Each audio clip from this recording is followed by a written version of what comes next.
గత cinema block buster. ఇంకేముంది, ఆ హీరో నుండి సినిమా వస్తుందంటే అంచనాలు ఆకాశాన్ని తాకాలి, బుకింగ్స్ భల్లు మనాలి. కానీ ఇక్కడ సీన్ వేరు. ఒక్కరోజు గ్యాప్లో వస్తుందన్న ఇతగాడి సినిమాకి నో బస్. ఇక దీనితో పాటు బరిలోకి దిగుతున్న మరో సినిమా పరిస్థితి కూడా ఇదే కావడం ఇక్కడ గమనార్హం.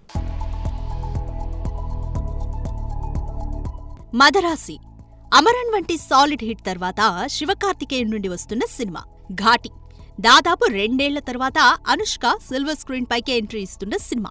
ఇంకేం, ఈ 2 సినిమాల అంచనాలు ఆకాశంలో ఉంటాయి అనుకున్నారంతా. కానీ రియాలిటీ వేరుగా ఉంది. మదరాసి విషయానికొస్తే అమరన్ తర్వాత వస్తున్న సినిమా కాబట్టి టికెట్స్ హాట్ కేకుల్లా అయిపోవాలి.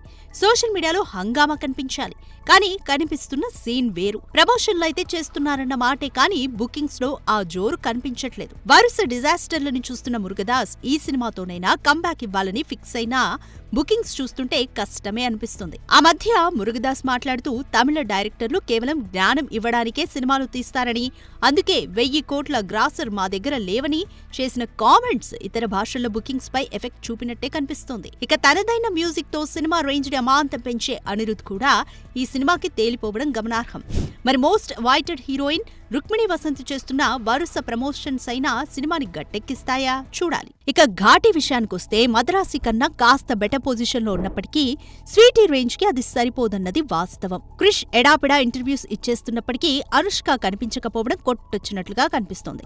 ఇక ఘాటి థియేట్రికల్ ట్రైలర్ ని చూస్తుంటే మినిమం గ్యారంటీ కంటెంట్ లాగా అనిపిస్తుండటంతో తెలుగు స్టేట్స్ లో 23 కోట్ల రూపాయల బిజినెస్ అయినట్లే తెలుస్తోంది. అంటే బ్రేక్ ఈవెన్ టచ్ చేయాలంటే 24 కోట్ల రూపాయల షేర్ ని రాబట్టాలి.